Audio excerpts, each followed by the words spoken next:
ঈদ সামনে রেখে ঘরমুখো মানুষের যাত্রা সহজ করতে চতুর্থ দিনের মতো রাজধানীর বিভিন্ন বাস কাউন্টার ও অনলাইনে আগাম টিকিট বিক্রি করা হয়। শ্যামলী, সায়দাবাদ ও মহাখালী বাস টার্মিনাল ঘুরে দেখা গেছে সকাল থেকেই কাউন্টারের সামনে অপেক্ষা করলেও অনেকের ভাগ্যে জোটেনি টিকিট।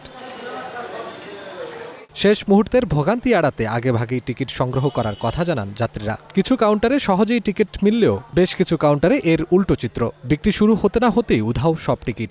চাইলে অনলাইনেও কেউ টিকিট কাটতে পারবে, চাইলে অফলাইনেও কাটতে পারবে, কোনো প্রবলেম নেই। স্বাচ্ছন্দ্যেই টিকিট কাটতে পারছে। টিকিট পাইনি, এখন ঘুরে যাচ্ছি আর কি। তাছাড়া কী করবো?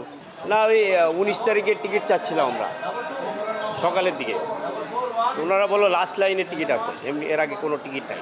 আসছে আরও 2 দিন আসছে, ফেরত গেছি, টিকিট পাইনি আমি। এখন দেখি আবার সামনে যদি গাড়ি বাড়ায় তাহলে হয়তো পাবো। হ্যাঁ, আমি টিকিট পেয়েছি, সিটও ভালো পেয়েছি। টিকিট বিক্রেতারা জানান 12 থেকে 19 মার্চ পর্যন্ত যাত্রার অগ্রিম টিকিট বিক্রি চলছে। এর মধ্যে 17, 18 ও 19 মার্চের টিকিটের চাহিদা সবচেয়ে বেশি। টিকিট এখন আছে আমাদের 13, 14, 15, 16, 17, 18 টিকিট নেই, 19 নাই টিকিট। আমরা ওদের টাইম মতো গাড়ি দিতে না পারি, আর যাত্রীটা অসুস্থতা থাকবে, আমরা অসুস্থ থাকবো, এই জন্য গাড়ি শিডিউল কম আছে। তো রাস্তার যানজট ভালো থাকে, ইনশাল্লাহ আমরা গাড়ি বাড়াবো। সরকারের নির্বাহী আদেশে ঈদের আনুষ্ঠানিক ছুটি শুরু 18 মার্চ থেকে। ইতোমধ্যে অনেক টিকিট প্রিবুক হয়ে যাওয়ায় এখন ভোগান্তিতে পড়তে হচ্ছে যাত্রীদের। আফরাদ জমিন, গ্রিন নিউজ, ঢাকা।